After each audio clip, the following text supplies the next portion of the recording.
अस्सलाम वालेकुम नाजरीन, इस एपिसोड के शुरू में आप देखेंगे इधर उमरल कबीले में गुंदुक्तू और तुर्गत सरदार ताशकून के पास आ जाते हैं और कहते हैं हम यहाँ अर्तुरुल साहब के नुमाइंदे के तौर पर आए हैं। हम आपको मुबारकबाद और ताल्लुकात को मजबूत करने आए हैं।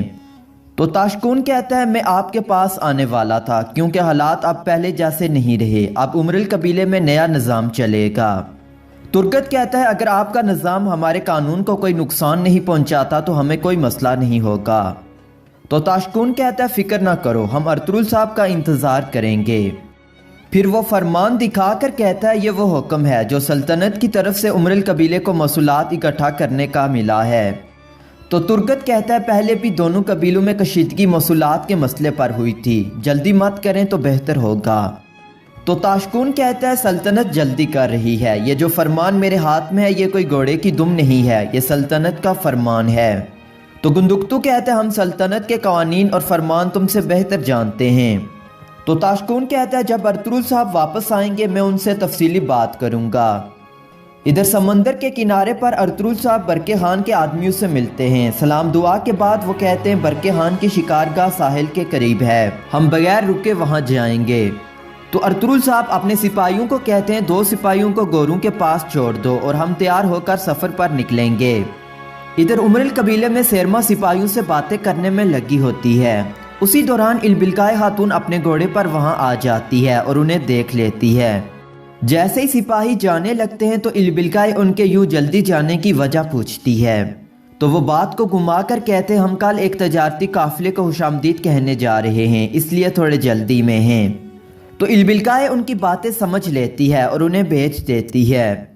फिर रात के वक्त इलबिलकाय कई कबीले आ जाती है, तुर्गत और गुंदुक्तू भी वहां मौजूद होते हैं। तो गुंदुक्तू कहता है हमें ताशकून साहब का रवैया अच्छा नहीं लगा, उसने हमें सल्तनत के मसूलात के बारे में फरमान दिखाया है, कुछ ही दिनों में वो मसूलात इकट्ठा करना शुरू कर देगा। तो हकीम आर्तुक साहब कहते हैं उसे ना सरदारी की परवाह है और ना फराइज की, वो हमें ताकत दिखाकर मुकाबला करना चाहता है। तो इलबिलकाय कहती है उसकी सरदारी पहले से तय हुई थी, हमें जानना होगा कि ये जुर्रत कौन कर सकता है। फिर वो कहती है मुझे सेरमा पर शक है, वो किसी के साथ मिलकर ये काम कर रही है। फिर सब के पूछने पर इलबिलकाय उस बेकारी की सारी बातें बता देती है और कहती है हमें जल्दी उस बेकारी को तलाश करना होगा, मैं आपसे मदद लेने आई हूँ। तो तुर्गत कहता है फिक्र ना करें, आपका मसला हमारा मसला है, आप हमेशा हमारे साथ हक के लिए खड़ी हुई हैं। तो गुंदुक्तू कहता है आपके पास कोई सबूत है? तो इलबिलकाय कहती है उस आदमी से बात करने के बाद सेरमा ने कुछ सिपाहियों को हुक्म दिया है कि कल कोई कारवां आ रहा है जिसका वो इस्तकबाल करेंगे।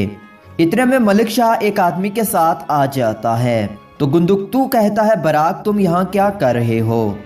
तो वो कहता है जनाब मैं कबीले से आ रहा हूँ, सुंगरतकीन ने मुझे इस खत के साथ भेजा है। मलिक शाह वो हाथ गुंदुक्तू को देता है, गुंदुक्तू वो हाथ खोलकर पढ़ने लग जाता है, काफी हैरान हो जाता है। इधर उमरुलू कबीले में सरदार ताशकून और सेरमा आपस में बातें कर रहे होते हैं। सेरमा कहती है हमारे दोस्तों को हमसे सिपाही चाहिए, उनके बदले वो हमें सोना देंगे। ये सुनकर सरदार ताशकून खुश हो जाता है और कहता है मुझे सोने और पानी के अलावा और क्या चाहिए। तो सेरमा कहती है आपने तुर्गत और गुंदुक्तू के साथ क्या बात की है? तो सरदार ताशकून सारा हाल अहवाल बता देता है जो उनकी बातें हुई होती हैं। इधर काई कबीले में गुंदुक्तू कहता है मेरा बेटा मंगोलों के साथ जंग कर रहा है, दुंदार उसके पीछे गया है, हालात बहुत बुरे हैं। ये सुनकर सुलजान रोने लग जाती है और कहती है मंगोलों ने मुझसे मेरा एक बेटा छीन लिया, अब मैं दूसरा नहीं खोना चाहती। तो गुंदुक्तू कहता है उसकी कोई खबर नहीं है लेकिन दुंदार उसे ज़रूर वापस लाएगा, लेकिन हमें सुबह निकलना होगा। ये सुनकर हाइमा खातून कहती है मेरे बेटे अपनी माँ को यहाँ उदास छोड़कर न जाओ। तो गुंदुक्तू कहता है अम्मी जान परेशान ना हो, अगर मैं ना आया तो दुंदार यहाँ आ जाएगा। तो हकीम आर्तुक साहब कहते हैं क्या मंगोलों के साथ जंग में आप हमारे साथ नहीं होंगे?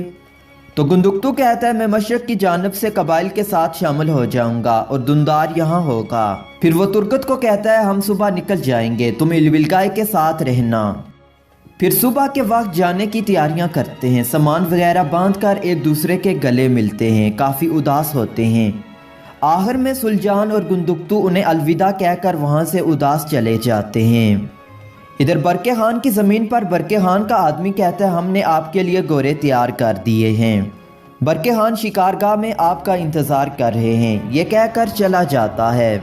उसके जाते ही अर्तुरुल साहब अपने सिपाहियों को कहते हैं हम बरसों पहले समंदर पार मंगोलों के पास गए थे, लेकिन बरके खान उन मंगोलों की तरह नहीं है, वो हकीकी मुसलमान है। सब सिपाही बरके खान के जासूस के मारे जाने पर परेशान होते हैं कि बरके खान का इत्तेहाद खतरे में न पड़ जाए।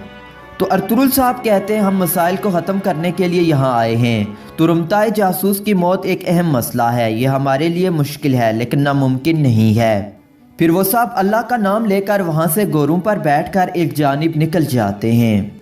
इधर शिकारगाह में बरके खान अपने सिपाहियों के साथ शिकार कर रहा होता है, सिपाही कयात भी उसके साथ होता है। उसी दौरान एक सिपाही आकर कहता है हान कुछ सल्जूक लोग आपसे मिलने आए हैं, वो काई कबीले के सरदार अर्तुरुल साहब हैं। ये सुनकर बरके खान परेशान हो जाता है कि वो यहाँ क्यों आए हैं। फिर सिपाहियों को कहता है उन्हें मेरे हेमे के पास ले आओ। इधर जंगल में वही बेकारी उमरल कबीले के सिपाहियों को कहता है काई ने तुमसे तुम्हारा सरदार छीन लिया और अब सोना भी छीन लिया, क्या तुम काइयों से बदला लेने के लिए तैयार हो? ये सुनकर सिपाही अपनी तलवारें हवा में बुलंद करके इंतकाम इंतकाम के नारे लगाना शुरू कर देते हैं।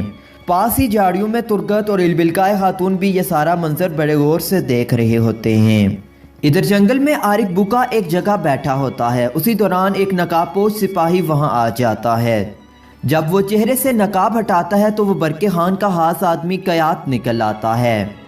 फिर वो कहता है मैं भी बरके खान के साथ शिकार पर था, मुझे उसी वक्त अर्तुरुल साहब के आने का पता चला और तुम उसके पीछे आ गए, मुझे बताओ ये क्या हो रहा है।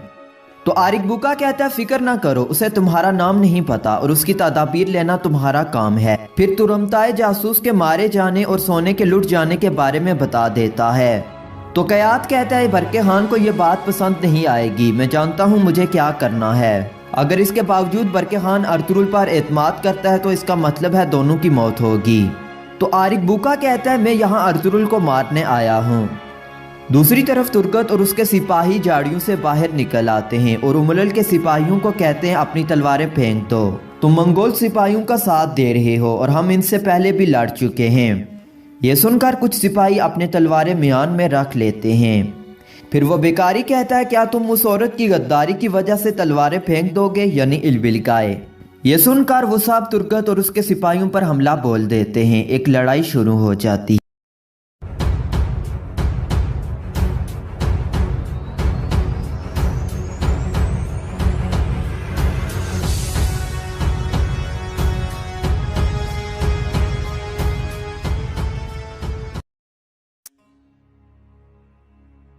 इधर बरके खान अपने तख्त पर बैठा होता है। उसी दौरान सिपाही कयात वहां आ जाता है। कयात कहता है जनाब मैं आपको अनातोलिया से आई हुई मालूमात बताने आया हूं। जो मदद हमने अर्तुरुल साहब को भेजी थी वो हलाकू खान के आदमियों ने हासिल कर ली और तुरमताए जासूस भी मारा गया है। बाहर अर्तुरुल साहब अपने सिपाहियों के साथ आ जाते हैं और सिपाहियों को बाहर इंतजार करने का बोलते हैं। फिर वो अपनी तलवार और खंजर जमा करा के हेमे में चले जाते हैं जहां पर बरके खान अपने आदमियों के साथ होता है। अर्तुरुल साहब सलाम दुआ के बाद कहते हैं जालिमों के खिलाफ हमारे इत्तेहाद को नतीजे तक पहुंचाने के लिए मैं खुद आया हूं। तो बरके खान अनातोलिया के हाल अहवाल के बारे में पूछता है। अर्तुरुल साहब कहते हैं तमाम कबाइल हलाकू खान के लश्कर के खिलाफ हैं, हमने उन्हें हर तरफ से घेर लिया है। तो बरके खान कहता है ये कैसे हो सकता है, हमारे पास आने वाली खबरें बिल्कुल मुख्तलिफ हैं, हमारी जो मदद आपको भेजी गई थी उसका क्या हुआ। तो अर्तुरुल साहब कहते हैं मदद को अपने कब्जे में लेने के लिए हमारे सिपाही गए थे, हमें पता चला था कि हलाकू खान के आदमी गात लगाएंगे लेकिन हमने हिफाजती तदाबीर पहले से कर ली थी। तो कयात उनकी बात काटते हुए कहता है हमारे पास आने वाली मालूमात इसके बिल्कुल बरअक्स है। बरके खान कहता है अच्छा तो तुरमताए का क्या हुआ, वो किधर है। अर्तुरुल साहब उसे सारा वाकया बता देते हैं कि मंगोलों के गात के दौरान वो मारा गया था। ये सुनकर बरके खान गुस्से में कहता है तुरमताए मारा गया, मेरी मदद उन्होंने छीन ली, फिर आप किस मुंह के साथ मेरे सामने खड़े हैं। तो अर्तुरुल साहब कहते हैं इन सारे वाकयात पर काला पर्दा पड़ा हुआ है, हमें इस पर्दे को उठाना होगा। तो बरके खान कहता है मेरी इमदाद को कब्जे में लेना और मेरे जासूस को वापस भेजना आपका फर्ज था, यहाँ मुझे क्या बताने आए हैं, कौन सा पर्दा उठाना आए हैं। अरतुरुल साहब कहते हैं जिन लोगों का इंसाफ में हाथ है वो चाहते हैं कि हमारा इत्तेहाद खत्म हो जाए, इसलिए मैं आपको खुद सब कुछ बताने आया हूँ। अगर हम तन्हाई में मिलें तो हमें आपको ज़रूरी मालूमात बताऊंगा। यह सुनकर बरके खान के आदमी कहते हैं हम आपको तन्हाई में नहीं मिलने देंगे। अरतुरुल साहब कहते हैं अगर मैंने कोई गैर ज़रूरी काम करना होता तो मैं यहाँ आपके पास ना आता। अगर आप चाहते हैं तो इस इत्तेहाद को ख़त्म करके मुझे वापस भेज सकते हैं। अगर ये इत्तेहाद ना हुआ तो इसका नतीजा हम में से कोई बर्दाश्त नहीं कर पाएगा। फिर बरके खान अपने आदमियों से कहता है हर कोई बाहर जाए, मैं अरतुरुल साहब से तन्हाई में बात करूँगा। ये सुनकर साहब वहाँ से बाहर चले जाते हैं। नाजरीन, यहाँ पर यह एपिसोड खत्म हो जाती है। अगर आपको हमारी वीडियो अच्छी लगी तो वीडियो को लाइक कर दें, चैनल को सब्सक्राइब और कमेंट बॉक्स में अपनी राय ज़रूर दें।